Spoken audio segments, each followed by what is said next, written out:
diskusi yang diakhiri akan ada sesi tanya jawab setelah pemateri selesai mengisi materinya. Sudah hadir bersama kita narasumber yang sangat luar biasa, yaitu Bapak Insinyur Sulistyo Indrayanto, ST. Untuk waktu dan tempat saya persilakan untuk menyampaikan materi. Bisa dimulai ya. Oke, Pak. Baik, matur nuwun Pak Handri Agustin ya. Jadi kalau saya lihat daftar namanya banyak yang kenal, banyak yang nggak kenal juga nih. Ada Pak Anies Muklis, ada Pak Vicky, ini jauh-jauh semua nih. Pak Anies dari Demak ya. Kemudian ada Pak Vicky dari Cilacap.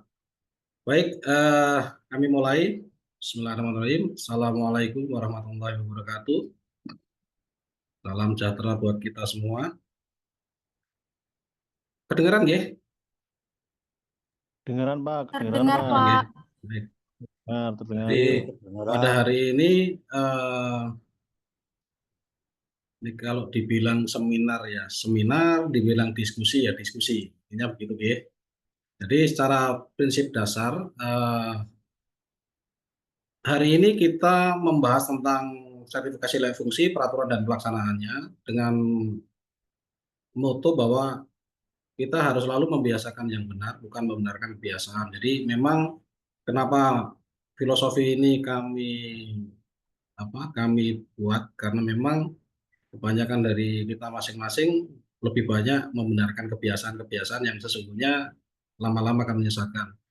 Oke, sebelumnya saya perkenalkan dulu. Baik, nama saya Sulistyo Indrianto. Kemudian ini adalah pengalaman pekerjaan saya. Jadi sekarang ini menjadi pengkaji teknis bangunan gedung, juga jadi asesor, juga jadi pengajar profesi. Kemudian jadi direktur utama di PT Caraka Gera TK Bawah. Profesor tok anjing. Kalau yang masih di mute ya. Bocor. Baik, di bidang usaha kami memang ada perencanaan, ada pengawasan, ada MK, tapi kami memiliki spesifikasi di bidang sertifikasi layak fungsi dan forensik bangunan gedung. Jadi memang kenapa kami mungkin dipilih karena memang dari referensi kami. Jadi memang ini foto sebagai pemanis ya, bisa dilihat di masing-masing kita supaya ada gambaran utuh. Jadi memang itu yang kami kerjakan. Ini adalah kegiatan-kegiatan kami. Tentunya belum semua foto, belum semua dokumentasi bisa kami masukkan, tapi setidaknya ini gambarannya bahwa sebagai seorang profesional di bidang kita masing-masing di jasa konstruksi, sekarang ini yang tren adalah selain perencanaan dan pelaksanaan, ada sertifikasi layak fungsi yang menjadi mandatori dari seluruh proses pembangunan gedung dan seterusnya. Baik.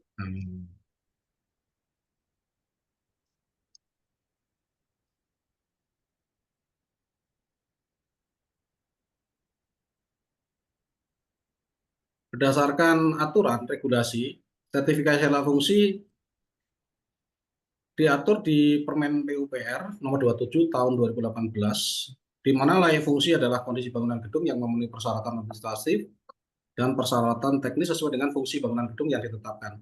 Jadi memang kalau kita membangun rata-rata dari diri kita sebagai pelaksana di jasa konstruksi, kita lebih banyak membangun berdasarkan pesanan, berdasarkan permintaan owner, baik swasta maupun negeri. Tapi kita juga memahami bahwa fungsi dari masing-masing ruang, fungsi dari masing-masing utilitas, fungsi dari masing-masing seluruh koridor yang ada di bangunan gedung memiliki fungsi masing-masing yang sesuai dengan fungsi yang ditetapkan. Nah, secara fungsi keseluruhan, maka seluruhnya harus diakhiri dengan sertifikasi layak fungsi bangunan gedung. Walaupun sebelumnya tentunya kita sudah mengenal IMP yang sekarang menjadi PBG. Ini aturan-aturannya. Nah, kalau kita melihat pada tahapan proses pendataan bangunan gedung ada beberapa ya. Jadi kalau kita lihat di sini ada perencanaan, ada pelaksanaan, dan ada pemanfaatan. Nah, di mana fungsi dari penerbitan SLF ini atau sertifikasi fungsi ada di tahap pemanfaatan. Jadi sebelumnya memang perencanaan dilaksanakan itu harus mengacu pada seluruh aspek-aspek dukungan administrasi teknis dan seluruh aspek-aspek dukungan dari keilmuan yang harus dilaksanakan. Jadi bangunan harus dirancang dengan memenuhi kaedah-kaedah dari peraturan yang ada, kemudian kaedah-kaedah dari standar-standar yang ada. Nah, dalam pelaksanaan tentunya ini yang harus dicermati bahwa kalau kita dalam konteks perencanaan, tidak semuanya ada bangunan baru. Di dalam perencanaan kita juga melaksanakan perencanaan bangunan-bangunan yang bersifat perubahan, ada penambahan, dan seterusnya. Di dalam konteks perencanaan juga kita ada rencanakan tentang disposal atau pembongkaran. Jadi memang ini yang jarang disentuh di dalam konteks perencanaan. Jadi rata-rata yang namanya perencanaan mesti bangunan baru. Ketika dilaksanakan, ya tadi, kembali lagi, melaksanakan implementasi dari perencanaan, maka ada perencanaan bangunan baru dilaksanakan, perencanaan bangunan untuk perubahan juga dilaksanakan, kemudian perencanaan pembongkaran juga dilaksanakan. Jadi bongkar itu juga nggak asal-asalan, memang harus direncanakan juga. Kemudian ada pemanfaatan. Nah, inilah pemanfaatan ini yang sekarang jadi idola. Jadi memang ada persyaratan administratif yang disyaratkan oleh pemerintah, mulai dari undang-undang sampai dengan perda di bawah. Jadi pemanfaatan bangunan gedung yang sudah berdiri itu harus dilakukan pengkajian-pengkajian teknis, baik secara parsial maupun secara menyeluruh. Secara parsial mungkin forensik bangunan di struktur, forensik bangunan di MEP, forensik bangunan di arsitekturalnya. Ada pembangunan sendiri, dan seterusnya. Jadi sesuai dengan Permen PU nomor 17 tentang pedoman teknis penerapan bangunan gedung. Nah, lanjut. Ini pemahaman peraturan yang harus kita pahami dalam pengertian sertifikat fungsi. Jadi ada mulai dari undang-undang, permen, SNI, peraturan pemerintah yang bersifat khusus maupun peraturan-peraturan yang sesuai dengan fungsinya. Nah, ini kenapa tadi di awal kami sampaikan bahwa dalam pelaksanaan jasa konstruksi mau dari perencanaan sampai dengan pemanfaatan harus membiasakan yang benar, bukan membenarkan kebiasaan. Jadi ini negara kita, bahwa negara kita itu memiliki aturan-aturan yang tegas, di mana dalam pelaksanaannya memang harus dilaksanakan sesuai dengan aturan. Nah, rata-rata dari pemahaman kami di lapangan, banyak sekali bangunan ketika dirancang, di dalam pelaksanaan itu tidak sesuai karena nuruti kehendak dari pemilik yang tidak sesuai dengan peraturan. Itu boleh-boleh saja, tetapi harus ada justifikasi teknis sesuai dengan regulasi yang ditetapkan. Nah, di poin 11, ada peraturan pemerintah terkait dengan kelayakan fungsi bangunan yang terkait dengan sesuai dengan fungsi masing-masing. Jadi ada bangunan kesehatan, bangunan pendidikan, bangunan perdagangan dan seterusnya. Di masing-masing fungsi bangunan tersebut memiliki peraturan-peraturan yang mengikat. Jadi ada Permenkes, ada Permen PUPR, ada Permendak, Permenaker dan seterusnya. Nah, ini yang selama ini ketika kita merancang sampai di dalam pemanfaatan hanya mengacu pada PUPR saja, sebetulnya tidak. Jadi banyak yang lain-lain yang harus dipahami. Salah, jargo kembali Vigon kok orang ate pada cowok kuning-kuning. Orang macan nyong. Bocor. Baik, kalau melihat dari rumusan di undang-undang, ada Undang-Undang Bangunan Gedung, Cipta Kerja yang untuk jasa konstruksi masih berjalan, jadi ada moratorium, ada penghentian sementara tapi yang tidak terkait dengan jasa konstruksi. Ada PP nomor 16 tentang peraturan pelaksanaan Undang-Undang 28 tahun 2002. Nah, ini PP nomor 16 inilah yang menjadi primadona sekarang ini, karena semua bangunan gedung di OSS disyaratkan secara mutlak. Kemudian ada PP nomor 24 tentang peraturan berusaha terintegrasi secara itu sendiri yang OSS berjalan itu, ada PP nomor 5 penyelenggaraan perizinan bangunan berbasis risiko dan seterusnya sampai peraturan-peraturan atau yang terakumulasi di Permen PUPR terkait dengan SRF itu sendiri. Baik, lanjut. Nah, ini Undang-Undang nomor 28 tegas menyatakan bahwa pasal 3 menyatakan bahwa untuk mewujudkan bangunan gedung yang fungsional dan seterusnya harus menjamin keandalan bangunan gedung dari sisi keselamatan, kesehatan, kenyamanan, dan kemudahan. Kemudian dipertegas lagi di PP nomor 36 bahwa di pasal 26 bahwa dari poin pasal 3 tadi di atas tentang Undang-Undang Bangunan Gedung, pemenuhan terhadap keselamatan, kesehatan, kenyamanan, dan kemudahan bangunan gedung sesuai dengan kebutuhan fungsi yang telah ditetapkan. Ini sebetulnya tegas sekali. Dan ini yang kami bilang bahwa banyak sekali yang ketika bangunan itu berdiri fungsinya kadang-kadang tidak selaras, tidak sesuai. Nah, ini yang harus dipahami betul-betul ketika nanti masuk dalam pelaksanaan sertifikasi dan fungsi disesuaikan dengan kebutuhan fungsi yang disesuaikan dengan peraturan-peraturan yang mengikat. Baik, ini di PP nomor 16 jelas sekali juga. Kalau kita melihat di Undang-Undang Cipta Kerja bahwa pelaksanaan konstruksi bangunan gedung dilakukan setelah mendapatkan PBG. Kemudian di PP nomor 16, PBG adalah perizinan yang diberikan pemilik bangunan gedung untuk membangun baru, mengubah, memperluas, mengurangi, dan atau merawat bangunan gedung sesuai dengan standar teknis bangunan. Nah, ini muncul PBG. Kalau dulu kita mengenal EMB, sekarang yang menjadi syarat adalah PBG, persetujuan bangunan gedung. Nah, ini bedanya. Kalau kita melihat bedanya jelas sekali. EMB yang sudah tidak ada, ya. Izin yang harus diperoleh pemilik bangunan sebelum dan saat mendirikan bangunan gedung, di mana teknis bangunan harus dilampirkan saat mengajukan permohonan izin. Ini dilaksanakan sebelum bangunan berdiri. Jadi melampirkan sebelum bangunan berdiri. Nah, yang sekarang dirubah menjadi PBG.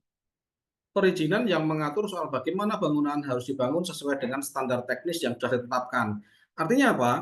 Standar teknis kalau di IMB zaman dulu, standarnya adalah perencanaan.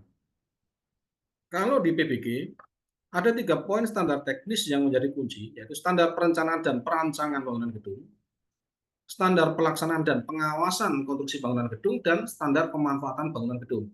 Artinya kalau kita cermati, ada bangunan yang dirancang baru, bangunan baru, kemudian ada pelaksanaannya, di mana pelaksanaan itu mengikat nanti di ujungnya ada aspil drawing, ada pengawasan konstruksi bangunan gedung, di mana manajemen konstruksi sebagai deteksi awal untuk mendapatkan data-data uji. Ini yang tadi salah satu yang menjadi poin of view dari pelaksanaan SRF. Rata-rata ketika bangunan dilaksanakan, data-data uji dari manajemen konstruksi jarang sekali muncul di dalam pengajuan di SLF. Kemudian ada standar penguatan bangunan itu sendiri. Nah, ini bangunan yang sudah existing. Nah, kalau dicermati di sini ada 2 poin, ada bangunan baru dan bangunan sudah terbangun. Di PP nomor 16 tahun 2021 untuk bangunan baru jelas sekali diajukan sebelum pelaksanaan konstruksi, pemeriksaan pemenuhan standar teknis terhadap dokumen perencanaan dan manajemen konstruksi, pemeriksaan pemenuhan standar teknis oleh tim penilai ahli, pendaftaran oleh CBG, dan terbit PBG.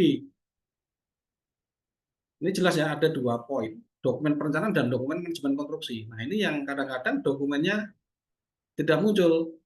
Nah, ini yang juga menjadi hal yang akhirnya menarik sekali bahwa tadi dikatakan membiasakan yang benar bukan membenarkan kebiasaan. Di pasal 346 ini yang kadang dimanfaatkan oleh pemilik bangunan gedung. Jadi bangunan gedung yang sudah berdiri dan belum memiliki PBG, maka untuk memperoleh PBG harus mengurus SLF berdasarkan peraturan pemerintah. Nah, rata-rata bangunan baru yang sudah baru dibangun, itu nanti dilaksanakan pengajuan PBG-nya setelah sudah berdiri hampir 100% baru diajukan PBG. Nah, ini kadang-kadang yang menjadi persoalan di lapangan, bahwa seharusnya melaksanakan PBG dulu, tetapi karena bangunan sudah terlanjur berdiri, maka pendaftarannya melalui PBG setelah dilaksanakan SLF. Nah, ini yang kadang-kadang kebiasaan inilah yang menjadi persoalan di lapangan. Kenapa? Karena akhirnya yang terjadi apa? Ketika dokumen SLF dilaksanakan penyusunannya, dilaksanakan prosesnya, kalau kita melihat di sini, bahwa dalam proses pengajuan PBG-nya, diajukan pengurusan SLF dulu, kemudian pemenuhan standar teknis terhadap dokumen kajian teknis, gambaran civil drawing, daftar simak, dan seterusnya. Maka datanya harusnya ada dua nih, ada dokumen MK dan dokumen perencanaan, tapi yang terjadi karena ada poin bangunan sudah terbangun, maka yang terjadi adalah mengambil rumusan, mengambil uji sampel dari dokumen yang sudah terbangun. Nah, ketika bangunan itu tidak sesuai dengan standar teknis yang dilaksanakan, sesuai dengan peraturan, maka harus dilakukan pembongkaran. Nah, ini yang akhirnya menjadi bargaining position yang tidak baik di lapangan. Ini seringkali yang kami temukan di lapangan.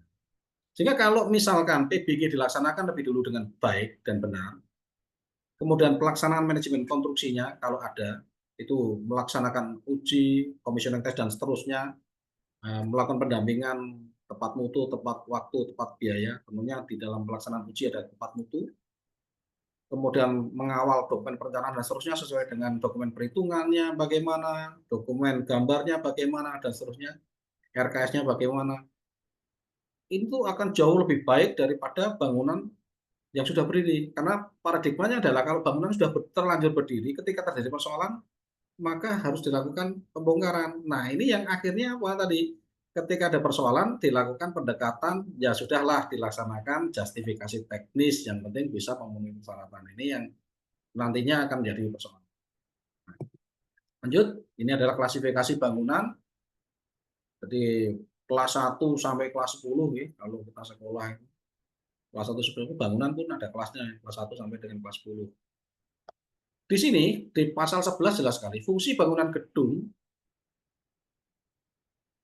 yang dimaksud dalam pasal 4 ayat 2 serta klasifikasi bangunan gedung dimaksud dalam pasal 9 dicantumkan dalam PBG, SLF, dan SBKBG. Jadi fungsi bangunannya sudah tercantum semua. Jadi jangan sampai ada bangunan rumah sakit, ternyata di dalamnya ada fungsi karaoke. Apakah tidak terjadi? Ada. Kami temukan hal semacam itu. Nah, di pasal 12 sudah ada sanksi nih. Sampai pembekuan PBG, pencabutan PBG, pembekuan SLF maupun pencabutan SLF. Tapi sampai hari ini kelihatannya juga belum ada pelaksanaan. Yang ada adalah di poin I, perintah pembongkaran bangunan gedung. Sudah ada, sudah terjadi.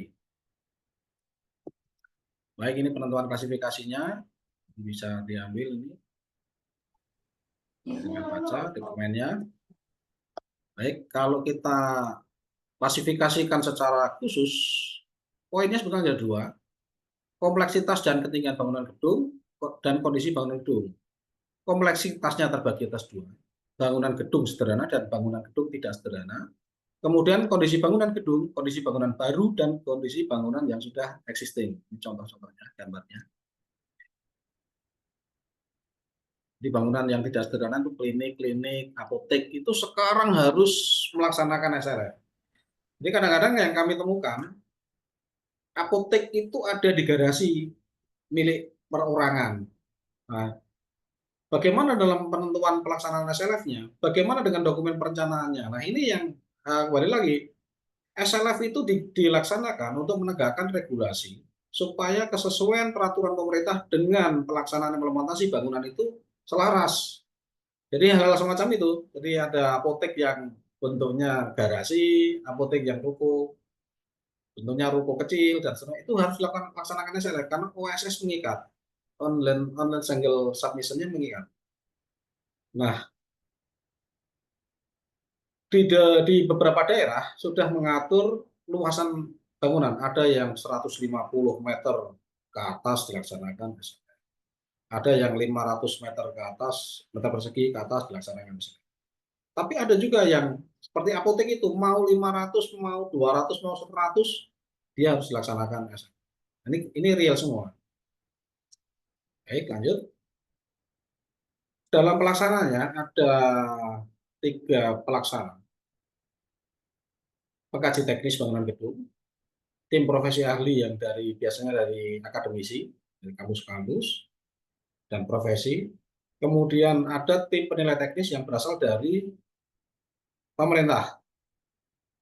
Jadi kalau pengkaji teknis itu kita, jadi pelaksana-pelaksana di bidang konsultan bangunan gedung, ada arsitektur, struktur, kemudian mechanical, electrical, plumbing yang tergabung dalam pengkaji teknis bangunan gedung. Ini akan kita jabarkan. Kemudian ada tim profesi ahli yang di mana biasanya diambilkan dari kampus-kampus yang memiliki keahlian-keahlian khusus dan asosiasi profesi yang memiliki keahlian khusus.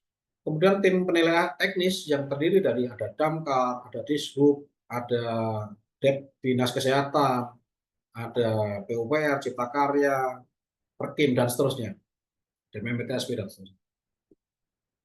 Nah, ini adalah tugas pengkaji teknis, melaksanakan pemeriksaan kelaikan fungsi bangunan gedung, dan seterusnya, melakukan pemeriksaan berkala bangunan gedung, dan seterusnya.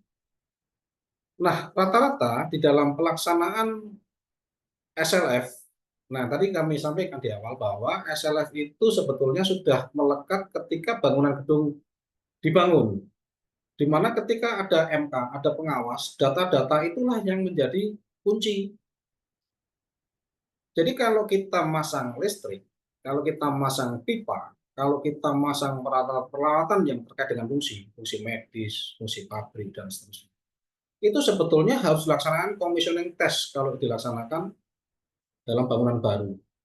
Dokumen itu yang melekat. Karena apa? Di PP nomor 16 itu jelas sekali di sini ya, di pasal 205 gitu. Ini di poin pasal 6, di poin 6, pemeriksaan fisik bangunan gedung sebagaimana dimaksud pada ayat 5 dilaksanakan dengan menggunakan alat bantu yang meliputi as-built drawing yang disediakan oleh pemilik, peralatan uji non-destruktif, peralatan uji destruktif, dan peralatan-peralatan itu disediakan oleh pengkaji teknis. Jadi kalau orang-orang yang tergabung dalam MK, ahli-ahli yang tergabung dalam MK, itu sebetulnya mereka juga adalah pengkaji teknis. Mereka harus melaksanakan ini. Tapi prakteknya jarang sekali ini dilaksanakan oleh teman-teman MK. Rata-rata yang melaksanakan vendor. Boleh vendor itu melaksanakan, tapi MK harus terlibat di situ. Terlibat dalam tim yang melekat untuk mengawasi pelaksanaan dari uji.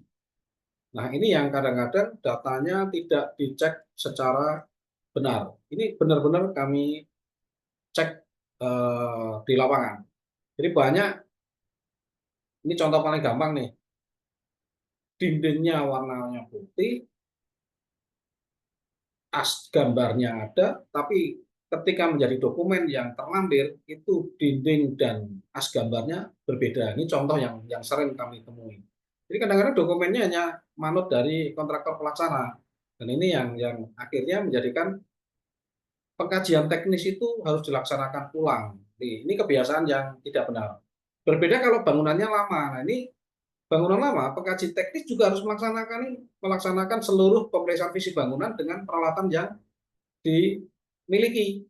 Nah, rata-rata di lapangan yang kami temui, banyak pengkaji teknis yang boro-boro punya alat, kadang-kadang nggak punya alat dan mengandalkan dokumen dari owner, dari pemilik. Padahal di PP nomor 16 jelas sekali, di ayat 7 jelas sekali kalimatnya. Peralatan uji non-destruktif dan uji destruktif itu disediakan oleh pengkaji teknis. Terserah mau menggunakan lab independen atau lab yang dimiliki sendiri, itu ada yang penting ada. Jadi bukan hanya dokumen checklist. Ini jelas sekali di PP nomor 12. Harus dicermati, ditanya betul itu pengkaji teknis. Baik, ini tugas TPA. Kalau kami lihat di sini ada TPA gitu. Ada TPA yang ikut dari Cilacap, Pak Vigo itu TPA gitu. TPA ini tim profesi ahli yang ditunjuk oleh pemerintah daerah, kabupaten, kota untuk memberikan pertimbangan teknis dalam penyelenggaraan bangunan gedung. Kalau di nasional, TPA-nya itu sudah tergabung di KKBG, untuk proyek nasional. Untuk daerah, TPA yang di-SK-kan oleh bupati atau wali kota. Nah, kalau melihat di poin 4, di poin 3 dulu, di poin 3 jelas sekali ini dari unsur perguruan tinggi atau pakar dan profesi ahli. Di poin 4, memiliki kompetensi yang meliputi bidang arsitektur, struktur, mekanikal, elektrikal, sanitasi, BGH, cagar budaya, dan seterusnya. Tergantung pada kondisional daerahnya. Jadi memang komparasinya sebetulnya sama antara pengkaji teknis dengan TPA. Ya memang nanti peer-to-peer-nya adalah ketika melaksanakan sidang konsultasi supaya ada keberimbangan di dalam pengambilan keputusan bangunan yang akan dilakukan uji kelayakan fungsinya itu sesuai dengan peraturan atau tidak, sesuai dengan normatif keilmuan atau tidak. Untuk diingat bahwa ada kalimat sertifikasi layak fungsi. Sertifikasi itu tentunya ada dukungan kajian teknis yang harus diingat itu adalah naskah akademik. Tegas nih. Jadi itu naskah akademik, bukan pemenuhan checklist. Ini yang harus diluruskan karena kadang-kadang kita hanya melihat checklist dokumen yang dimiliki owner itu sebagai keseluruhan pemenuhan kajian teknis, bukan seperti itu. Harus dilaksanakan pemenuhan yang bersifat naskah akademik, sehingga harus dikaji secara keilmuan dari seluruh unsur. Jadi TPA itu dari perguruan tinggi, maka yang dijadikan pertimbangan adalah keilmuan dari kepakaran perguruan tinggi yang diminta untuk bergabung dalam TPA. Jadi ahli arsitektur akan bergerak pada posisi keilmuan di arsitektural bangunan gedung. Di struktur juga demikian, di mekanikal juga demikian, elektrikal juga demikian, dan seterusnya. Bahkan di bangunan kesehatan, ada dokter-dokter yang khusus, terutama memiliki kemampuan di administrasi rumah sakit untuk melaksanakan fungsi sebagai TPA di dinas kesehatan, dan seterusnya. Jadi, kembali lagi, kalau kita melihat dari tim profesi dan tim pengkaji teknis, ya harus diingat bahwa kita dalam prosesnya adalah menyusun kajian teknis yang bersifat naskah akademik.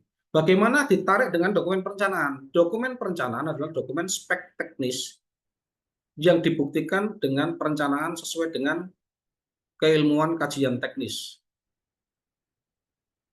Tetapi apakah dia masuk di naskah akademik? Tentunya berbeda. Kalau di perencanaan, fungsinya adalah untuk fungsi dilaksanakan sesuai dengan spek tek yang ada di pasaran.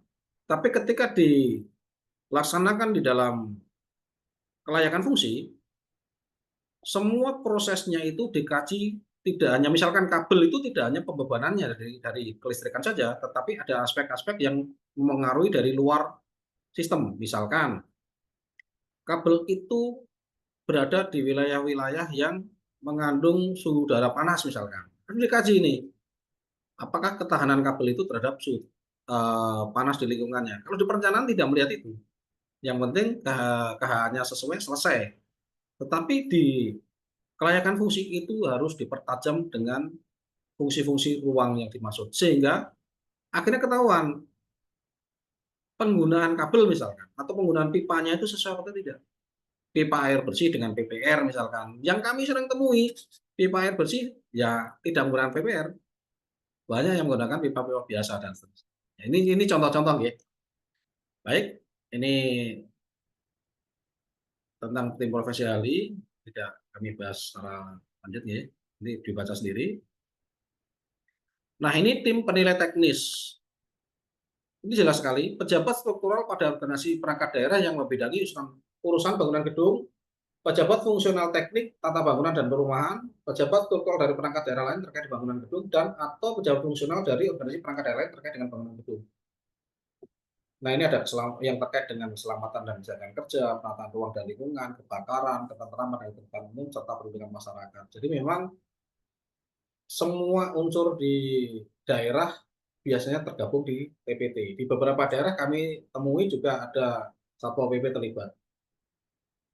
Jadi memang karena apa? Balik lagi, seluruh peraturan kita itu kan menggunakan KOP Garuda Pancasila. Artinya, ya ini negara kita, laksanakan aturan negara kita sesuai dengan kewajiban kita sebagai warga negara. Baik, nanti kita bisa diskusikan. Baik, lanjut. Nah, ini masuk di PP nomor 5 tahun 2021 tentang perizinan berusaha berbasis risiko. Ada OSS di poin ketiga. Nah, di dalam OSS itu, dalam perizinan itu pada pasal 4, Untuk memulai dan melakukan kegiatan usaha, pelaku usaha diwajib memenuhi persyaratan dasar perizinan usaha dan perizinan berusaha berbasis risiko, di mana pasal 5 ayat 1 kesesuaian hingga pemanfaatan ruang persetujuan lingkungan, persetujuan bangunan dan sertifikasi fungsi adalah persyaratan dasar. Nah, ini yang sekarang ini muncul di mana-mana menjadi keluhan, menjadi apa? Yang kembali lagi karena prosesnya dari awal adalah semua hal yang tidak benar dibiasakan, ya akhirnya ini menjadi keluhan. Jadi kalau sejak awal sudah benar pelaksanaannya, maka PBG maupun sertifikasi layak fungsi tidak ada masalah. Jadi bangunan-bangunan yang sudah terlanjur dibangun, kena GSB, garis padan bangunan, bangunan-bangunan yang sudah terlanjur dipasang di garis padan sungai, kemudian RTH-nya tidak memenuhi, ini harus disesuaikan. Ini menjadi keluhan di mana-mana. Bagaimana melaksanakan ini apa bangunan kami tidak sesuai dan seterusnya. Jadi poin-poin di ayat kedua jelas sekali di ini, peraturan perundang-undangan di bidang tata ruang, lingkungan hidup, bangunan gedung dan seterusnya. Ini semuanya nih, tata ruangnya bagaimana, lingkungan hidupnya bagaimana, semua diatur di OSS. Baik, klasifikasinya resiko rendah, resiko menengah, resiko tinggi. Jadi kalau di breakdown ini kayak pasal 6 ayat 2 jelas sekali ini, dari kelautan, perikanan, pertanian sampai ke tenaga kerjaan. Ini bangunan-bangunan perizinan berusaha yang dari poin A sampai poin B banyak sekali. Di dalamnya akan menimbulkan aktivitas usaha yang memiliki tingkat resiko dari rendah, menengah, dan resiko tinggi. Nah, inilah fungsi dari layak fungsi itu dilaksanakan. Jadi layak fungsi itu tidak pemenuhan sertifikat saja sebetulnya. Yang ini yang menjadi kembali lagi rata-rata pemilik bangunan itu berpikir bahwa layak fungsi itu yang penting dapat sertifikat selesai. Enggak. Karena memang di dalam kegiatan dari bangunan yang kita bangun itu ada kegiatan usaha dengan resiko yang menjadi masalah di kemudian hari kalau tidak diperhatikan. Mulai dari kebakaran, mulai dari gempa, banjir, ya, kemudian petir. Ini kebiasaan-kebiasaan yang sebetulnya misal nih sekarang ini pemerintah daerah menerapkan PL banjir, itu juga antisipasi supaya bangunan-bangunan itu bisa memitigasi terkait dengan banjir. Pemerintah menggencarkan terkait dengan penangkal petir konvensional supaya apa? Ya supaya resiko terkait dengan bahaya sambaran petir di pabrik-pabrik itu dieliminir. Karena apa? Banyak sekali pabrik-pabrik sekarang yang menggunakan IF dan tidak semua IF menimbulkan apa proteksi yang baik. Mungkin di pabrik itu, tapi di pabrik-pabrik sebelahnya belum tentu karena petirnya melesat ke kiri kanan, nah ini jadi masalah. Terutama di perkotaan. Untuk di Semarang di perkotaan sudah tidak boleh lagi menggunakan IF, harus menggunakan konvensional. Ini contohnya. Kemudian terkait dengan gempa, tentunya pertimbangan pondasi menjadi kunci, tidak asal. Jadi banyak kalau kita lihat di kawasan ya, baik Wijayakusuma, Semarang, atau di mana-mana lah. Kami sampai Cirebon juga sama, Brebes juga sama. Rata-rata pondasinya tidak diperhitungkan dengan kajian teknis yang matang. Soal investigasi juga tidak dilaksanakan dengan matang. Karena apa? Tidak melihat klasifikasi kegiatan usaha itu dengan faktor risiko, tapi hanya kegiatan bisnis saja. Ini harus pengkaji teknis harus memberikan masukan yang benar terkait hal semacam ini. Karena apa? Nanti ketika disidang konsultasikan dengan TPH, ini yang akan menjadi pertimbangan pokok. Baik, SDPP, langsung saja. Nah, ini siapa yang dapat melaksanakan pemeriksaan kelayakan fungsi bangunan? Jadi kalau di Permen PU nomor 27 sebagai kitab utamanya SLF, pemeriksaan kelayakan fungsi bangunan dilakukan oleh penyedia jasa pengawas konstruksi atau MK dan penyedia jasa pengkaji teknis dan atau tim teknis dari perangkat daerah penyelenggara SLF. Jadi dengan syarat kalau dari MK ini jadi kontradiktif sebetulnya ini. Kalau dari MK ini tenaga ahlinya menggunakan SKK masing-masing ya, ahli arsitektur, ahli bangunan gedung, ahli mekanikal, elektrikal. Note-nya adalah minimal jenjang 4 ya di MK. Tapi di satu sisi pengkaji teknis dari arsitek, struktur, mekanikal, elektrikal, SKK-nya semuanya adalah jenjang utama, jenjang 9. Jadi sebenarnya kontradiktif sekali ini. Jadi kalau itu dilaksanakan benar, kalau di nasional memang pengkaji teknis harus SKK ahli penilai kelayakan fungsi bangunan harus khusus. Semuanya jenjang 9. Tapi untuk di daerah ini agak susah dilaksanakan. Mengingat di daerah belum menerapkan SKK ahli penilai kelayakan fungsi bangunan secara menyeluruh. Tapi setidaknya suatu ketika ini harus dilaksanakan dan kita siap untuk menuju ke sana. Karena kembali lagi membiasakan yang benar. Nah, ini persyaratan teknisnya. Permen PUPR nomor 29 2006 ya. Keselamatan, kesehatan, kenyamanan, kemudahan dalam format keandalan bangunan gedung. Ada sistem strukturnya, ada utilitasnya, dan seterusnya. Jadi kalau kita ambil undang-undang. Oke. Ini keandalan bangunan gedung. Ya. Keselamatan itu terdiri dari strukturnya harus benar-benar kuat. Ketika ambruk pun harus dimitigasi, ambruknya tidak langsung, tapi betul-betul secara bertahap bisa menyelamatkan orang-orang dalamnya. Kemudian ada proteksi kebakaran, proteksi petir, dan kelistrikan. Kesehatan, penghawaan, pencahayaan, sanitasi, bahan bangunan, kenyamanan ruang gerak dan antar ruang, udara, pandangan dari dalam dan keluar, getaran dan kebisingan, kemudian di luar gedung, di dalam gedung, dan prasarana. Nah, ini untuk teman-teman yang mungkin di sini ada mahasiswa. Jadi, Anda belajar dari elektro, arsitek, struktur, dan seterusnya untuk memahami tentang keandalan bangunan gedung, masing-masing dari fungsi arsitek, struktur, utilitas ini adalah satu kesatuan yang menjadi kunci. Sehingga untuk menjadi pengkaji teknis yang benar sesuai dengan normatif tadi di awal saya sampaikan bahwa membiasakan yang benar, belajarlah semua hal yang saling mengikat. Jadi seorang arsitek harus paham tentang struktur, tidak harus paham banget, setidaknya ngerti arah pola pikir struktur, juga harus paham tentang utilitas mekanikal, electrical, plumbing. Seorang ahli struktur atau seorang calon-calon sarjana struktur harus paham juga nih bahwa Anda bangun itu nanti strukturmu akan dijadikan penampang kegiatan ME. Ada AC yang beratnya ratusan kilo dengan getaran-getaran yang luar biasa, dengan panas yang luar biasa, dan seterusnya. Jadi semuanya ini tergabung dalam keandalan bangunan gedung. Jadi harus semuanya menyatu. Ini prosesnya di slide kaji teknis dan jadi proses ini bisa dilihat di masing-masing dinas. Bagaimana proses-proses untuk mengajukan SLF. Oke, nanti di browsing sendiri. Untuk diingat bahwa untuk era sekarang seluruh sistem, baik PBG, IMP, PBG, itu harus tersubmit di SIMBG. Seperti saya bilang tadi,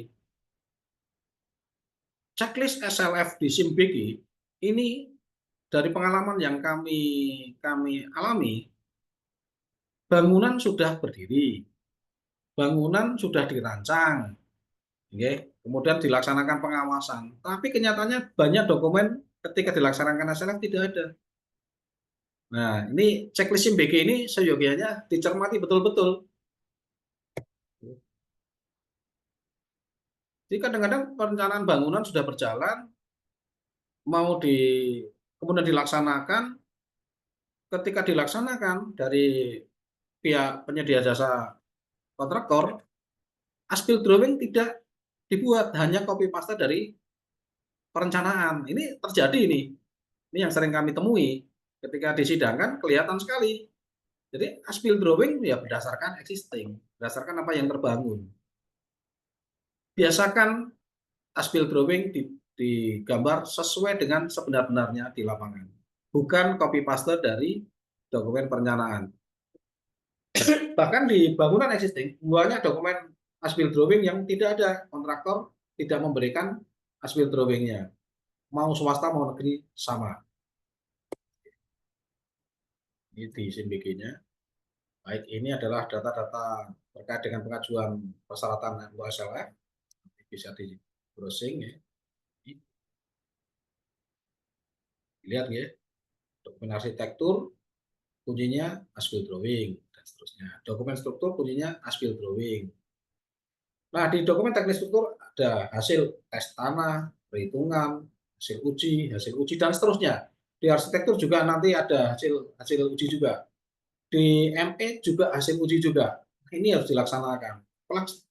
Masalahnya adalah kebiasaan kita tidak meminta dari owner ya, tidak meminta dokumen-dokumen uji ketika dilaksanakan pembangunan. Nah, ini yang kadang-kadang menjadi kebiasaan yang tidak benar. Kemudian ketika dilaksanakan kajian teknis, dokumennya tidak merujuk pada dokumen uji yang di pasal DPP nomor 16 tadi dilaksanakan oleh pengkaji teknis. Yang penting kalau checklistnya tidak ada, yang minta tidak dilaksanakan, yang penting maju dan seterusnya. Ini kebiasaan yang buruk. Ini banyak sekali yang terjadi di daerah. Jadi, dokumennya nanti kita diskusikan. Saya mau masuk ke sini. Nah, apa yang ingin kami sampaikan untuk tercapai bahwa untuk melaksanakan SLF harus paham pada regulasi dan standar teknis dari seluruh bidang yang diujikan, dari seluruh bidang yang disidangkan. Jadi bidang arsitektur, peraturannya ini ada cermati betul-betul. Jadi dari Undang-Undang Nomor 28 Tahun 2002, baik baik arsitek, struktur maupun ME, ini sebagai kitab utamanya, bangunan gedung, sampai dengan dokumen PKKPR yang dimiliki kalau di kawasan adalah Estate Regulation. Ini keterangan-keterangan di sampingnya. Jadi dari GSB, KDB, KLB, RTH, dan seterusnya ini dipahami betul-betul. Ini pembuktiannya. Jadi ketika tadi ada regulasinya, bidang kajiannya apa, arsitek misalkan, standar teknisnya apa, dilaksanakan pembuktiannya. Jadi standar pembuktian kelaikan adalah melakukan pengujian pada bidang arsitektur sesuai dengan tadi di PP nomor 11, melakukan analisa kondisi existing terhadap as-built drawing, jadi as-built drawing-nya jadi kunci juga, membuat perhitungan, kemudian baru membuat rekomendasi, bukan melaksanakan checklist saja. Di struktur juga sama, ada regulasinya sebagai acuan, standar teknisnya, kemudian ada pembuktiannya, melakukan pengambilan sampel uji terhadap struktur bangunan, melaksanakan analisa, membuat pemodelan, membuat perhitungan struktur, dan seterusnya, membuat rekomendasi. Dilaksanakan ya, jadi bukan sekedar checklist, kembali lagi seperti itu. Jadi rata-rata yang kami pahami di lapangan, kenapa banyak SLF yang mundur, gagal, dan seterusnya, karena tidak dilaksanakannya proses-proses pembuktian standar kelayakan. Di bidang mekanikal juga sama, ya, ada pembuktiannya. Nah, ini yang menjadi acuan. Nanti teman-teman nanti dapat dokumennya nggih, Mbak Andri nggih. Dapat PPT-nya nggih. Nggih, Pak. Nggih. Jadi ini dicermati metode kajian SLF-nya, ada observasi visual, ada pengujian. Ingat, walaupun di Permen PUPR nomor 27 yang menjadi kunci adalah observasi visual, Anda harus baca juga tadi di PP nomor 11, harus dilaksanakan uji. Jadi kalau ada kalimat menyatakan yang penting visual tidak ada masalah, tidak bisa, tetap harus dilaksanakan pengujian. Jadi banyak perdebatan yang selalu hanya mencapai pada visual, tapi kita selaku pengkaji teknis di bidang SLF harus melaksanakan pengujian. Ingat, faktor mitigasi resiko yang kami sampaikan di awal tadi, rendah, sedang, tinggi, itulah yang menjadi tujuan pokoknya, menyelamatkan nyawa. Bukan sekedar menyatakan fungsi bangunannya layak atau tidak, tapi nyawa orang yang di dalamnya aman karena fungsinya sudah sesuai dan tidak melanggar regulasi. Baik, ini mitigasi yang jenengan bisa cermati. Jadi kalau arsitektur itu ada mitigasi tapak bangunan, kemudahan, aspek regulasi, Anda cermati di sini. Semua mitigasi yang ada di sini ada langkah kerjanya, ada aturan-aturan yang mengikat. Jadi kalau Anda cermati di sebelah kanan itu ada PKKPR yang diizinkan, ada Permenkes, ada PKKPR, PKRK. Semua ini ada acuan-acuan undang-undangnya, ada acuan-acuan peraturannya. Jadi lakukan mitigasi sebenar-benarnya. Jadi nggak sekedar ada gambarnya, kemudian dianggap itu sebagai dokumen yang valid, enggak. Harus dilaksanakan satu demi satu. Sirkulasinya bagaimana, kemudian kesesuaiannya dengan aturan-aturan terdahulu bagaimana, kalau ada IMB misalkan, kayak GSB-nya bagaimana, KDP kalau di arsitektur ini, dan seterusnya. Ketika masuk kenyamanan, suhunya bagaimana, kenyamanan kelembabannya bagaimana, ini ada aturan dari Permenkesnya, ada SNI-nya. Capai itu, sesuai dengan peraturan-peraturan dan standar yang dilakukan. Baik, di struktur juga demikian. Jadi ada identifikasi mutu, ada pemodelan ulang, ada rekomendasi. Jadi mutu betonnya seperti apa, mutu bajanya seperti apa, tulangannya seperti apa. Nah, ketika mutu beton dilaksanakan hammer test kalau perlu. Kalau dokumennya tidak ada, laksanakan lagi. Kurang mantap, core drill. Kalau diperlukan, standarnya digunakan. Mutu baja, lab hardness tester dilaksanakan. Kurang mantap, ambil sampel, bawa ke lab, dan seterusnya. Jadi jangan takut. Jadi jangan hanya memenuhi keinginan dari pemilik bangunan, ini aman, aman, aman. Tidak, harus dilaksanakan sesuai dengan rule of the game yang dilaksanakan oleh negara kita. Input pembebanan, tekanan gempa, dan seterusnya. Kemudian di ME, di mechanical juga sama. Ini poin masing-masing ada peraturan-peraturan yang mengikat di sebelahnya.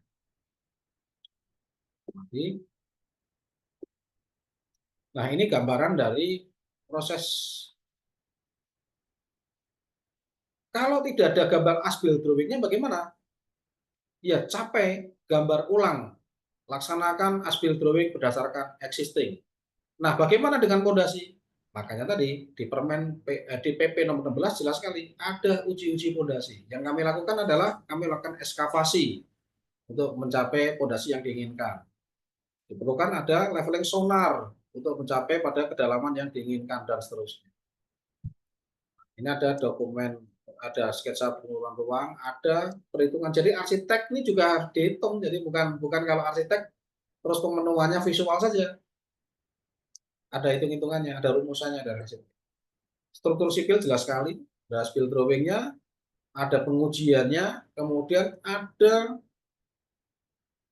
hasilnya, ada pemodelan ulangnya, ada perhitungan ulangnya, baik dari sisi softwaring maupun dari sisi manual. Bandingkan semuanya sampai pada titik error yang terkecil, sesuai dengan standar yang dipersyaratkan di negara kita.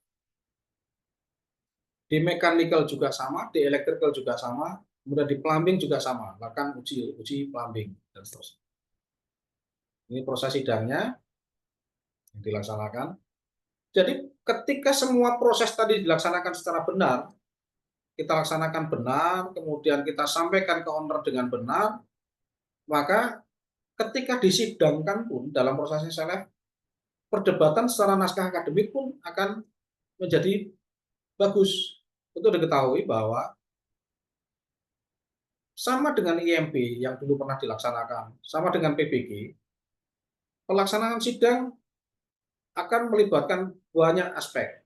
Ini kalau di tengah ini, di Bali ini, di tingkat provinsi ini, banyak sekali orangnya. Di Kota Semarang juga lumayan banyak, di Blora, Kendal, ini yang kami, ya kalau kami masukkan semua banyak sekali. Ada visitasinya, pembuktian di lapangan. Nah, ini bentuk dari sertifikatnya. Baik, ini karena waktunya dibatasi, Mbak Andri.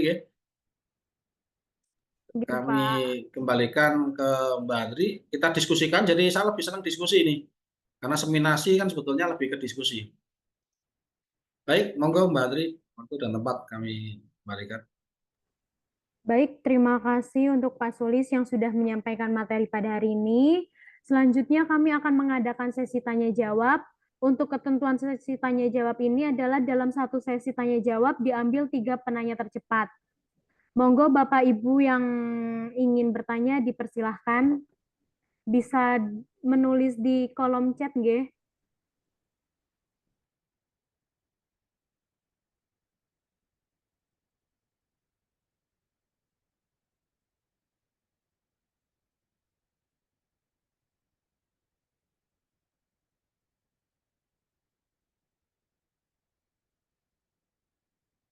Ini ada 31 orang ya. Kita lihat banyak.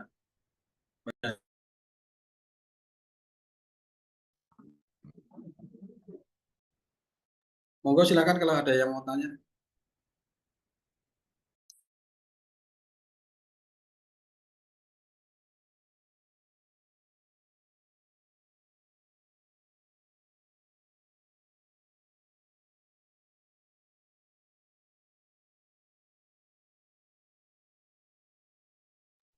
Monggo Bapak Ibu semuanya bisa bertanya. Pak Agnes. Bapak Ibu izin untuk bertanya. Nggih, monggo Bapak. Baik, tadi telah disampaikan juga oleh Pak Sulis yang menjadi celah bagi pemilik bangunan tentang tentunya misal melakukan pembangunan terlebih dahulu tanpa BBG, kemudian baru pengurusan SLF. Nah, ini yang menyebabkan tadi juga disampaikan terjadi penyesuaian-penyesuaian terhadap bangunannya, misal tidak sesuai dilakukan pembongkaran dan sebagainya. Nah, biasanya akan muncul celah lagi ketika semua perizinan telah terpenuhi, lalu dilakukan eh, perubahan fungsi terhadap bangunannya sehingga terkadang tidak sesuai dengan SLF awal yang diajukan sehingga terjadi mungkin kecelakaan, kebakaran, kemudian keruntuhan bangunan dan sebagainya. Nah, bagaimana cara kita mungkin sebagai pengkaji teknis ini melakukan controlling terhadap hal tersebut? Mungkin itu pertanyaan dari saya. Terima kasih. Baik, ditanggapi langsung apa Mbak Adri ini? Terima Apa kasih dikumpulkan Pak dulu? Arifin untuk pertanyaannya. Monggo terserah Pak Sulis mau gimana Pak? Ya baik, langsung ditanggapi ya. Jadi Monggo. memang itu yang terjadi. Jadi kalau kita faktual di lapangan kan memang misal ini perizinannya untuk pabrik tekstil misalkan. Kemudian dilaksanakan seharusnya kan PBG dulu tuh. Tapi ternyata dalam pelaksanaannya itu ya itu tadi ada banyak celah yang karena kontrolnya yang kurang pas ya. Jadi memang ketika didaftarkan di awal dalam pemenuhan izin pembangunan seharusnya itu sudah ada proses kontrol dari pemerintah daerah. Nah, yang jadi masalah adalah kontrol itu kadang-kadang disalahartikan yang penting bisa bangun dulu, membangun dulu. Nah, ya kembali lagi karena celahnya tadi adalah SLF bisa dilaksanakan setelah existing, maka yang terjadi adalah bangunan itu dibangun lebih dahulu, baru dicarikan konsultan SLF-nya. Nah, yang jadi masalah adalah kadang-kadang dokumen perencanaan di existing itu dilakukan penyesuaian sesuai dengan SLF. Sudah nih, sudah dilaksanakan penyesuaian. Akhirnya kan owner mau tidak mau karena disidangkan misalkan ada bangunan tidak ditambahi mezanin. Di awal tidak ada nih. Tapi ternyata di perencanaan tidak ada. Kemudian dilaksanakan penyesuaian, mezaninnya harus hilang. Nah, karena hanya bentuknya komitmen, maka seharusnya pelaksanaan dari monitoring tahunan itu betul-betul dicek berdasarkan komitmen-komitmen yang disampaikan ketika di proses sidang SLF. Nah, siapa pelaksananya? Sebenarnya kan kalau kita melihat di DPMPTSP dan Cipta Karya itu kan punya pengawas-pengawas lapangan yang melakukan pendidikan itu. Sehingga dari komitmen itu dilaksanakan benar atau tidak, itu betul-betul termonitor itu di awal ya kalau kita melihat dari sisi itu. Nah, bagaimana dengan pengkaji teknis? Nah, ini yang juga jadi persoalan bahwa di pengkaji teknis itu rata-rata terkontrak ketika dalam pelaksanaan pengkaji teknis itu dalam bahasa komunikasi. Tapi ingat ya, ada surat yang ditandatangani oleh pengkaji teknis bahwa pengkaji teknis bertanggung jawab selama 5 tahun. Selama proses bangunan itu berdiri, sesuai dengan pengajuan SLF yang diajukan. Nah, dalam proses 5 tahun itu, ini yang menjadi sulit tadi, disampaikan Pak Arifin tadi, Pak Arifin, bahwa tidak ada kontrol dari pengkaji teknis untuk melakukan pengecekan ulang. Jadi celahnya adalah pihak owner dengan SLF itu kadang-kadang sebatas hanya kontrak yang maksimal 6 bulan. Setelah itu putus. Nah, ini yang juga harus kami sampaikan bahwa seharusnya ada proses monitoring bersama selaku pengkaji teknis yang bertanda tangan dengan pemerintah yang melaksanakan regulasi. Ada semacam konsultatif yang bersifat email, misalkan pemberitahuan bahwa ada tanggung jawab moral di situ, ada tanggung jawab teknis di situ terkait dengan pengkaji teknis untuk melaksanakan monitoring itu. Karena pada prakteknya yang sering kita temui di lapangan, hari ini gedung ini memenuhi persyaratan SRF, misalkan fasad. Kita lewat setelah proses SRF selesai, kita lewat tahun depan fasadnya berubah banyak sekali. Padahal di komitmen tidak ada. Itu baru kita ngomong fasad loh, belum ngomong fungsi di dalam loh. Nah, bagaimana dengan hal semacam itu? Nah, itu yang sampai hari ini belum ada rumusan yang tegas dari seluruh TPT yang melaksanakan proses pembangunan ini. Ini belum tegas. Tapi apakah kita boleh memonitor? Boleh, kita boleh memonitor. Tentunya selama komunikasi kita dengan pemilik bangunan masih berjalan. Jadi memang kembali lagi, bahasa kami adalah seluruh proses komitmen itu harus diketahui, ditandatangani oleh pengkaji teknis supaya mengikat secara konseptual. Nah, di Caraka ini dikembangkan betul bahwa memang sampai 5 tahun pun di Caraka sampai hari ini masih berkomunikasi penuh dengan seluruh pemilik bangunan yang dikerjakan di PT Caraka. Jadi memang ini yang menjadi masukan ke teman-teman semua bahwa memang kita bertanggung jawab 5 tahun, betul-betul 5 tahun, bukan asal-asalan. Karena apa? Ini kasus yang paling gampang kita dapati kemarin itu ada bangunan di kawasan industri Kendal ini terbakar itu. Nah, bagaimana pertanggung jawabannya dari komitmen yang ada misalkan? Itu kan harus clear. Apakah tidak dipanggil oleh kepolisian? Dipanggil. Itu bagian dari monitoring. Jadi memang tidak, selaku pengkaji teknis tidak putus di tengah, tetapi memang bertanggung jawab selama tanda tangan itu mengikat. Ingatan Pak Arifin. Baik, Ada terima lagi? kasih Pak Sulis. Baik, terima kasih Pak Sulis untuk jawabannya. Untuk Bapak Ibu teman-teman yang lain, apabila ada yang ingin bertanya, dipersilahkan. Saya izin bertanya, boleh Mbak? Monggo Pak Andreas, Ya, silahkan. jadi gini Pak Sulis, kadang ada kasus itu kan ketika PBG yang diajukan sesuai dengan undang-undang yang ada, regulasi yang ada itu sudah terpenuhi semua. Karena banyak ditemui ada kota-kota, mungkin kalau kota Semarang kan secara regulasi RDTR, PKKPR itu sudah lengkap. Nah, ketika kita ajukan PBG ini, secara regulasi intensitas tata ruang itu mengacu masih pada Perbub yang ada. Nah, ketika masa proses pembangunan ini lalu akan dilaksanakan SLF, terdapat perubahan-perubahan terkait dengan peraturan-peraturan yang terdapat pada intensitas tata ruang. Padahal sesuai dengan bangunan terbangun itu sudah sesuai dengan IMB yang ada.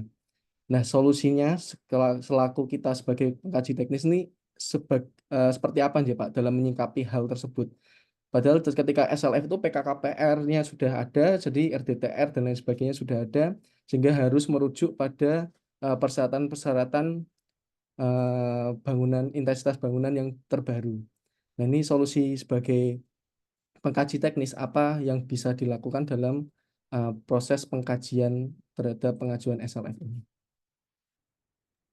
Baik, Pak Nuwun. Jadi memang ini menjadi kendala. Tadi di paparan kami sampaikan bahwa dengan adanya OSS ini banyak hal yang muncul di mana-mana nih.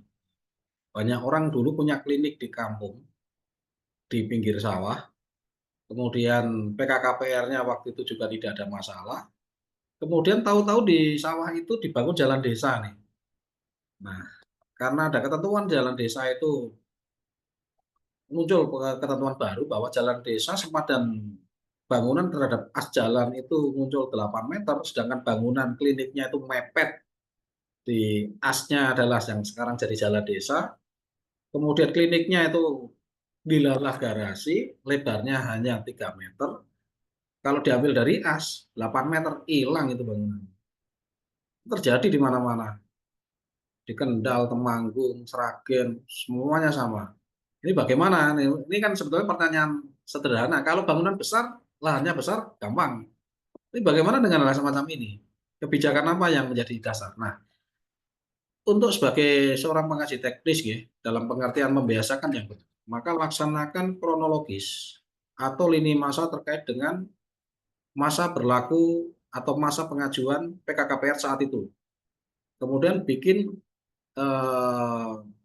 timeline dari tanggal di mana pembangunan itu kan dilihat bisa pada saat pengajuan klinik itu, misalkan di klinik itu kan didaftarkan di dinas kesehatan tentunya kan, kemudian di DPMPTSP juga mesti ada tanggalnya. Laksanakan itu, kemudian sinkronkan dengan PKKPR saat itu, kemudian dari proses itu kan bisa menjadi dasar yang kuat bahwa kondisi undang-undang saat itu, kondisi peraturan saat itu adalah peraturan yang mengikat dengan penjabaran yang sudah terdokumentasi di waktu itu namanya KRK ya, di KRK, sekarang PKKPR, yang sesuai dengan kondisional saat itu. Jadi nggak bisa serta-merta langsung dibongkar, nggak bisa.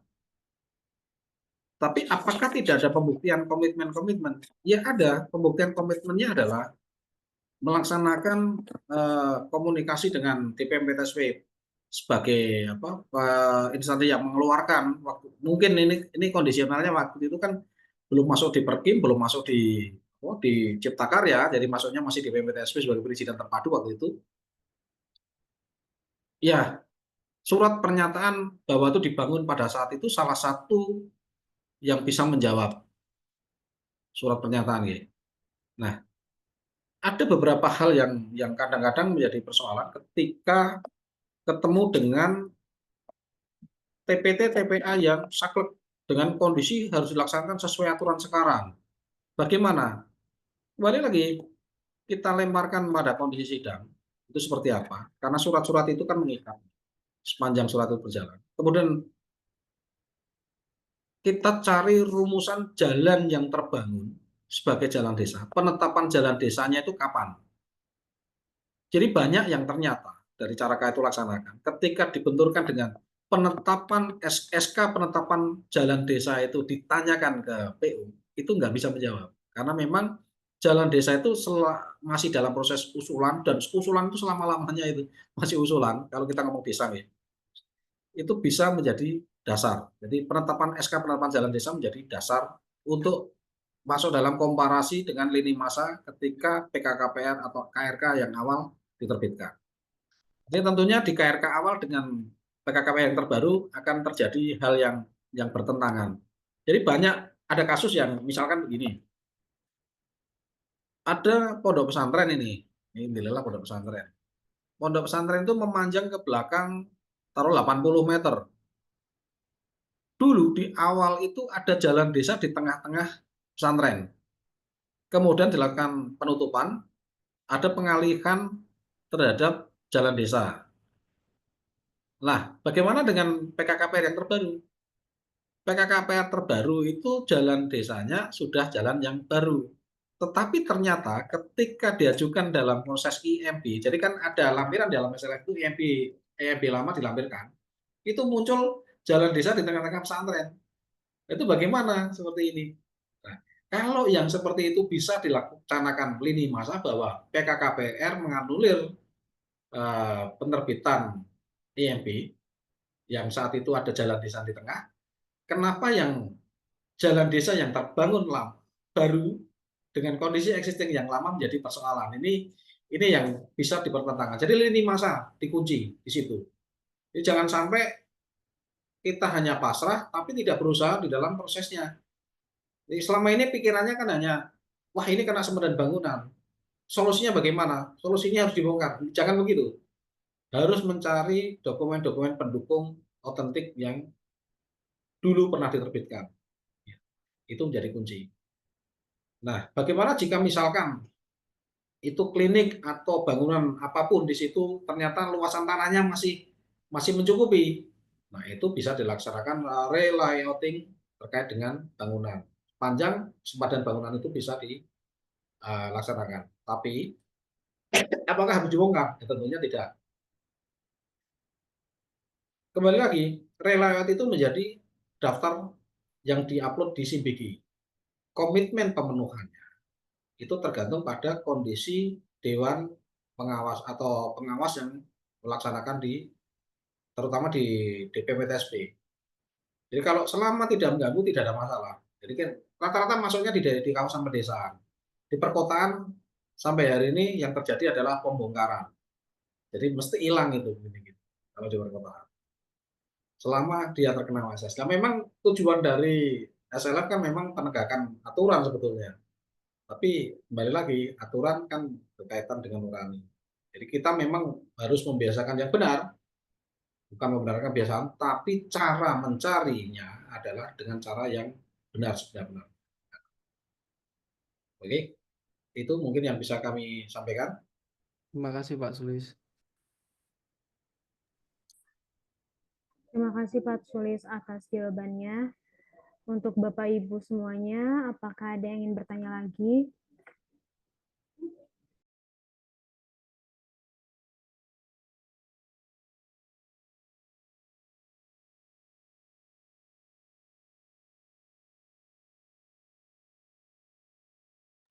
Monggo ada yang bisa didiskusikan, mumpung bisa ada banyak yang bisa ditanyakan. Monggo.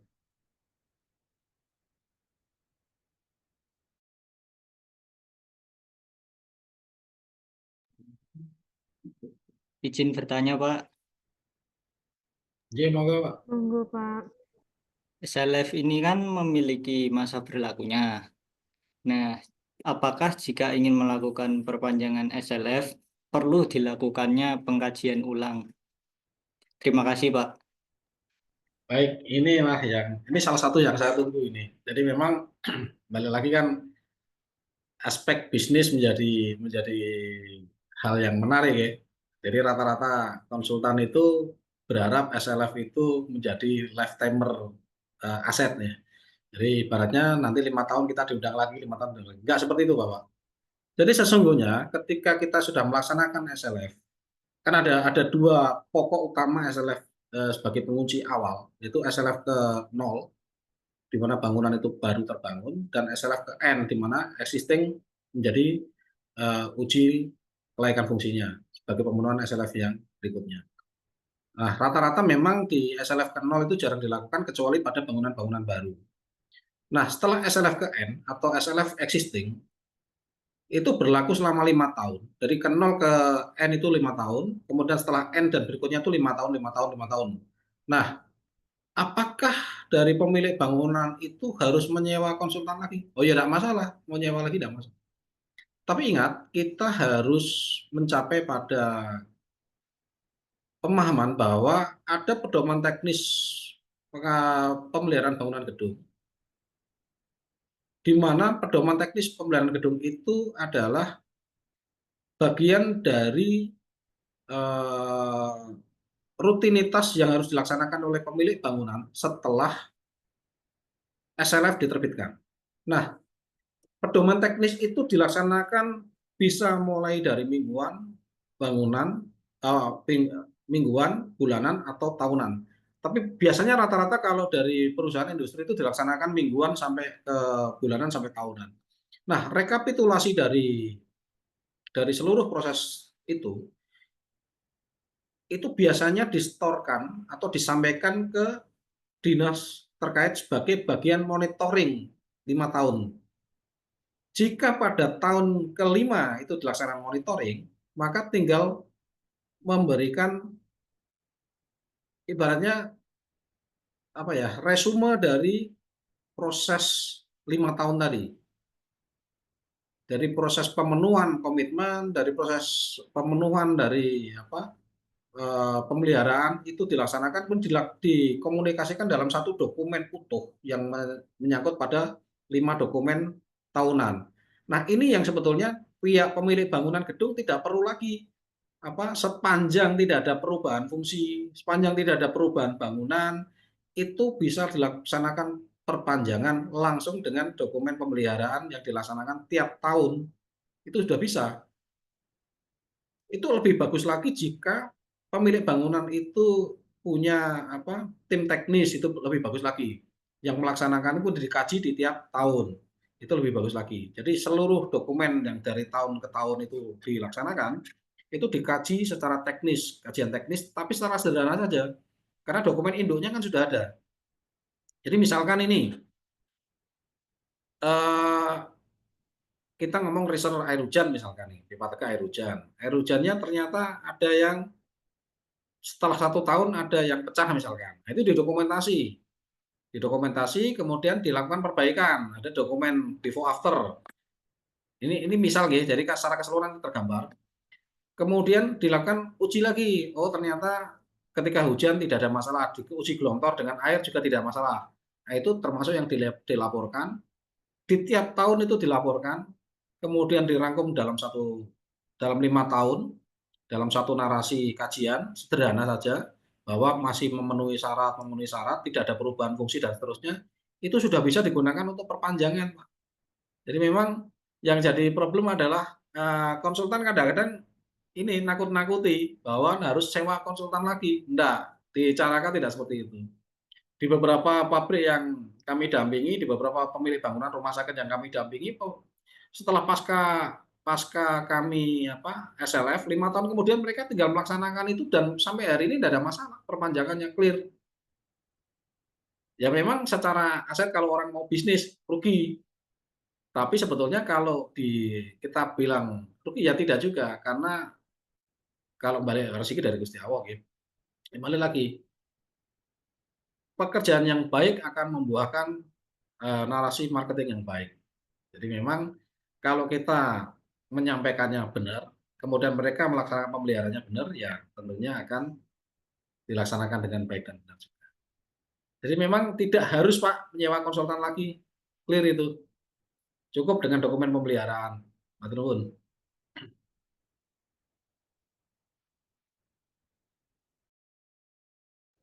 Baik, terima kasih ya Pak. Iya. Terima kasih Pak Sulis atas jawabannya.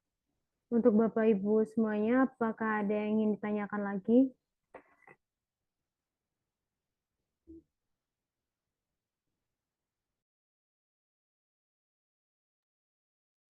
Izin bertanya, Bapak, Iya, monggo. apakah terdapat sanksi atau tindakan tegas bagi para pelanggar SLF atau bangunan yang tidak memiliki SLF? Sekian, terima kasih, Bapak.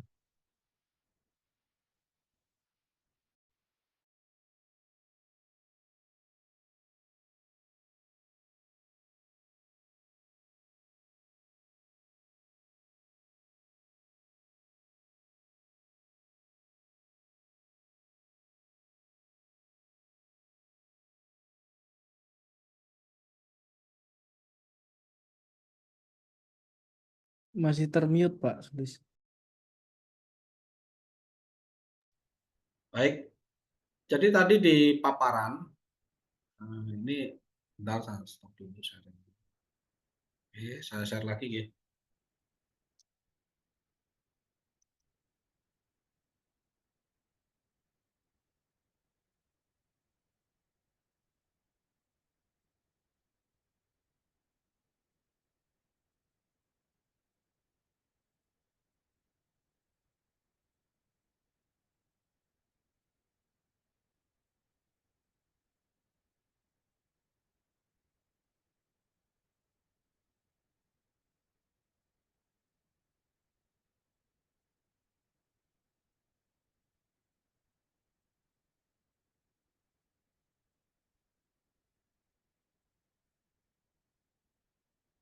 tadi di PPT sudah kami sampaikan bahwa ini di pasal 12, dengar ya, di pasal 12 jelas sekali.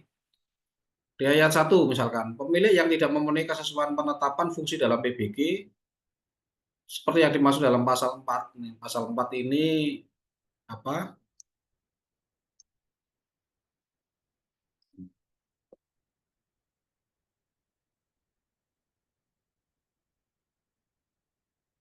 Oke, dikenai sanksi administratif. Nah, sanksi administratifnya seperti apa? Biasanya ada peringatan tertulis, ada pembatasan kegiatan pembangunan, ada penghentian sementara atau tetap pada pekerjaan pelaksanaan pembangunan, kemudian ada penghentian sementara atau tetap pada pemanfaatan bangunan gedung, pembekuan PBG, pencabutan PBG, pembekuan SLF bangunan gedung, pencabutan SLF bangunan gedung, dan atau perintah pembongkaran bangunan gedung. Jadi ada beberapa kasus yang ditangani Caraka itu eh, tapi ini kegiatannya agak berbeda. Jadi Caraka diminta untuk mengawal Satpol PP dalam kajian teknisnya karena bangunannya yang dilaksanakan SLF itu melanggar dan tidak ada komitmen yang jelas terkait dengan yang disepakati di sidang, maka harus dilaksanakan pembongkaran. Jadi sanksinya tidak cuma SLF-nya dicabut, tapi bangunannya dibongkar. Tapi jarang sekali memang. Karena memang biasanya kalau sudah SLF terbit, mereka akan melaksanakan komitmen. Hanya kadang-kadang komitmen dilaksanakan, tapi fungsinya seperti yang tadi ditanyakan Pak Arifin di awal tadi, fungsinya berubah gitu. Dan itu monitoringnya tadi yang agak susah. Tapi intinya kalau kita mengatakan sanksi, ada pembekuan SLF, ada pencabutan SLF. Nah, dampaknya apa? Misal ini, pabrik, kalau kita ngomong pabrik ya, pabrik yang terkait dengan ekspor atau impor, dia tidak akan bisa melaksanakan ekspor atau impor ketika SLF bangunannya dicabut. Kenapa? Karena SLF itu mengikat di OSS. Sehingga checklist di dalam sistem itu diklik, misalkan dicabut atau dibekukan, maka dia nggak akan bisa melaksanakan ekspor atau impor. Apakah sudah sering terjadi? Terjadi sampai hari ini. Banyak barang yang tidak bisa masuk atau keluar dari pabrik. Bagaimana dengan rumah sakit? Ini kami tangani juga. Rumah sakit yang tidak melaksanakan SLF tidak bisa mendapatkan BPJS total. Apakah ada yang seperti itu? Ada. Di Tegal itu kemarin dulu pernah kami tangani SLF-nya, perpanjangan mereka tidak mau melaksanakan, yang terjadi apa?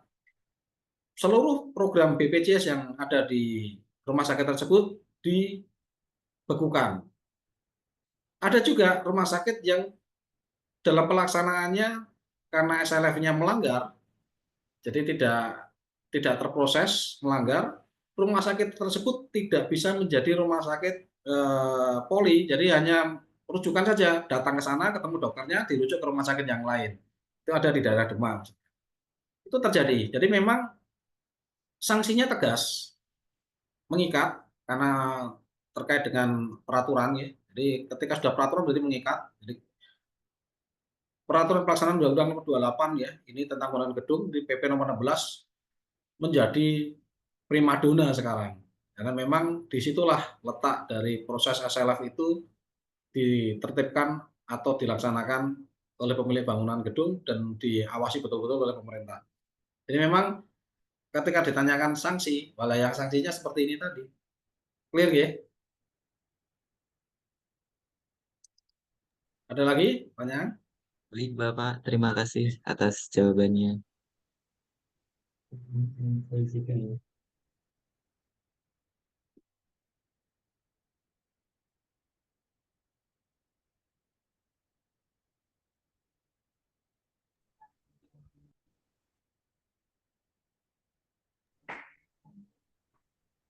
Monggo Bapak Ibu, teman-teman semuanya, ada yang ingin ditanyakan lagi?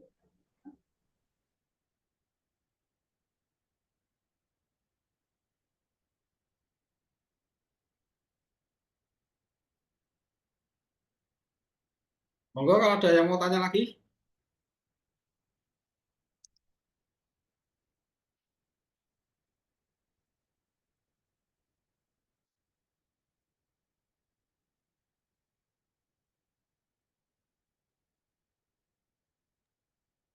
izin bertanya, Pak Alis. Oke, siap, Pak Anies. Ini terkait dengan, kalau saya dari aspek sosial kontrol ya sebenarnya. Pertanyaannya adalah, siapakah sebenarnya stakeholder atau pihak yang kemudian bertanggung jawab atas penegakan hukum SLF ini, Pak Alis? Terima kasih.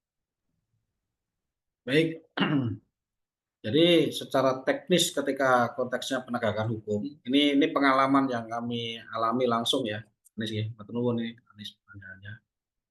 Jadi pengalaman yang kami laksanakan bahwa dalam pemenuhan SLF itu ketika ada pelanggaran, artinya gini, ketika disidangkan ternyata muncul nih pelanggaran-pelanggaran yang lain. Misal ada pembongkaran di satu sisi, rata-rata biasanya kena GSP. Nah, bagaimana pelaksanaan pembongkaran itu? Ini pengalaman yang kami laksanakan di Semarang. Justru kami mendapatkan pekerjaan itu adalah mendampingi Satpol PP sebagai eksekutor terkait dengan pembongkaran. Nah, bangunan itu SLF-nya ada komitmen bermasalah, kemudian dilaksanakan karena ini sudah ramainya karena lingkungan ya, terutama ya, karena memang ada tekanan lingkungan juga, kemudian DPMPTSP selaku pengawas retribusi sudah memberikan teguran, kemudian dilakukan kajian di PUPR Cipta Karya selaku analis kronologis, karena di situ surat komitmennya ada di situ. Akhirnya pemenuhannya adalah ketika prosesnya sudah berjalan, yang mendapatkan dawuh ya untuk melaksanakan adalah Satpol PP. Jadi penegakan hukumnya macam-macam Pak, tergantung pada sudut pandangnya kebidangan. Misal nih, terkait dengan daya, misalkan. Ketika kita ngomong genset, ketika kita ngomong cerobong, kelistrikan misalkan, itu masing-masing memiliki usulan masing-masing. Jadi misalkan cerobong itu terkait dengan polusi misalkan. Ternyata di dalam moratorium batu bara misalkan, di dalam moratorium batu bara itu harus dihentikan. Pertama kali yang melaksanakan penegakan dari mana? Dari LH dulu, sebagai rumusan usulan. Setelah itu dimasukkan kemana? Dimasukkan lagi ke Satpol PP sebagai polisi Pamong Praja yang melaksanakan penegakan aturan di wilayah itu. Bagaimana dengan genset? Nah, kalau genset karena dia terintegrasi pada PLTD, maka kewenangannya ada di Mabes Polri, maka penegakan hukumnya ada di kepolisian. Bagaimana dengan misalkan terkait dengan pembangunan yang tidak sesuai? Nah, tadi ada beberapa yang kami singgung ya. Ada beberapa bangunan yang fungsinya A misalkan, ternyata di fungsi B-nya ada karaoke misalkan, dan itu dari kepolisian bisa masuk di situ sebagai bagian dari Direktorat Tindak Pidana Tertentu, bukan korupsi ya. Jadi di kepolisian ada namanya Tipiter sekarang, tindak pidana tertentu yang mengawasi pada konstruksi bangunan. Jadi memang di masing-masing aspek bangunan itu muncul penegakan hukum di masing-masing kebidangan. Jadi nggak semuanya dari Satpol PP. Kalau Satpol PP misalkan ada pembongkaran, itu bisa Satpol PP. Jadi di wilayah-wilayah yang terintegrasi dengan peraturan-peraturan yang mengikat secara kelembagaan nasional, maka pelaksanaannya ada di kepolisian dan kejaksaan. Ada beberapa yang masuk di wilayah kejaksaan, misalkan yang terkait dengan ketika kita melihat aspek tanah, ini beberapa kasus yang kami temui misalkan, ada pemahaman tentang zona hijau, ada pemahaman zona resapan nasional misalkan. Ketika masuk di zona hijau, maka dia penegakannya bisa di tingkat lokal gitu. Tapi bagaimana dengan resapan nasional? Kejaksaan mesti masuk. Jadi memang penegakannya sporadis di masing-masing instansi. Jadi kalau secara sosial kontrol misalkan, apakah yang melaksanakan hanya Satpol PP? Tidak, tergantung pada kondisional mana yang melanggar SLF. Jadi misal tadi ya, ada ini pengalaman kami, genset misalkan di normatif SLO-nya ada di 500 kVA misalkan. Kemudian di SLF itu muncul ternyata yang digunakan adalah 1 mega misalkan. Nah, SLO-nya 500, yang digunakan 1 mega. Sehingga ada komitmen pemenuhan harus SLO 1 mega dan itu tidak dilaksanakan. Ketika ada persoalan di lapangan, ada informasi misalkan, nah itu penegakannya di kepolisian. Misalkan ada lagi, ada pemenuhan ada satu ruangan yang di dalam proteksi kebakaran itu diindikasikan bermasalah. Kemudian di dalam pelaksanaan SLF-nya ditemukan bahwa ini harus ada komitmen penyelenggaraan terkait dengan proteksi kebakaran. Dilalah belum sampai pada kondisional SLF itu terbit, terbakar. Nah, yang dijadikan rumusan adalah bagaimana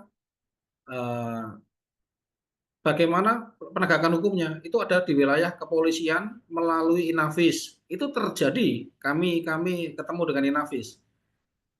Jadi memang wilayah-wilayahnya masing-masing, seperti di Masterkit misalkan. Kemarin itu terjadi terjadi kebakaran. Nah, dari unsur lidik mungkin di satu sisi Damkar masuk, tapi toh ujung finalnya adalah Inafis yang masuk penegakan hukumnya. Jangan seperti itu. Jadi memang seluruhnya terkait, walaupun secara kontekstualnya barengan belum, tapi secara parsial sudah berjalan sendiri-sendiri. Nah, ini yang jadi problem ketika nanti suatu ketika itu jadi seperti di proyek nasional ada KKBG misalkan. Nah, itu jadi problem nanti kalau KKBG sudah dilaksanakan seperti di daerah, maka pengawasannya melekat di semua unsur, di semua sisi.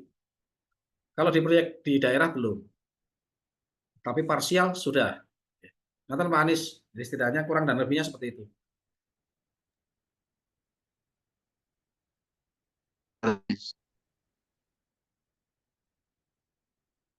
Gimana? Pripun Pak Anies?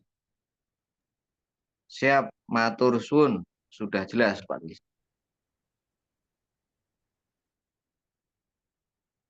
Monggo kalau ada lagi.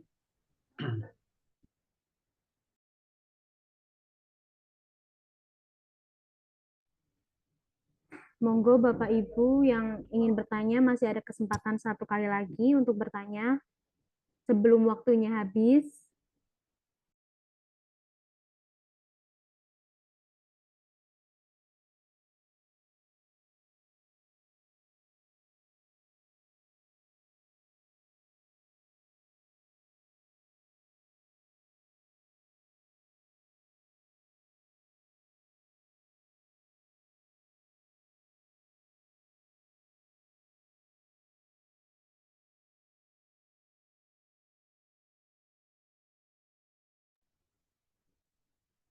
Apabila sudah tidak ada yang bertanya, mohon izin untuk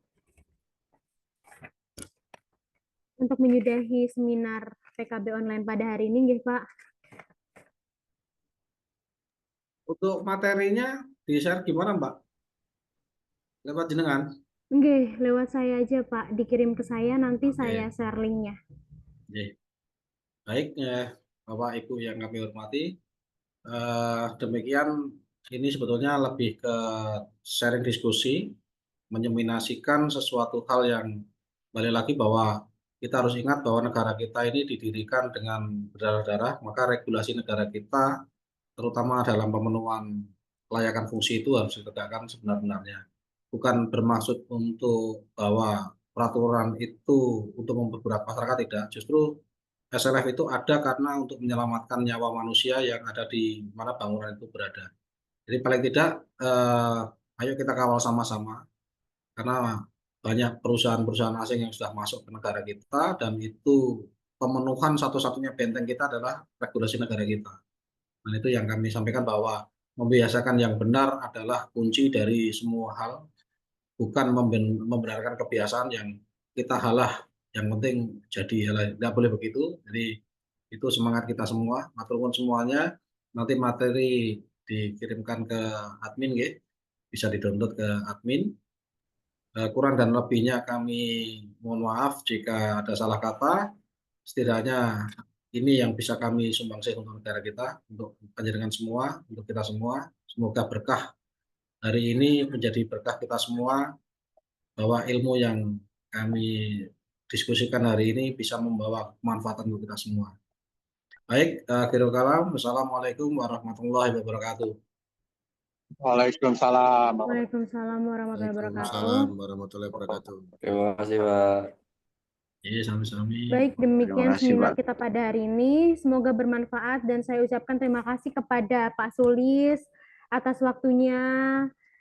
Saya Handriani Agustin selaku moderator mohon pamit undur diri dan juga mohon maaf atas segala kesalahan. Akhirnya saya tutup dengan terima kasih. Wassalamualaikum warahmatullahi wabarakatuh. Waalaikumsalam. Bapak Ibu semuanya untuk yang Warahmatullahi belum absen bisa absen dulu nggih di room chat.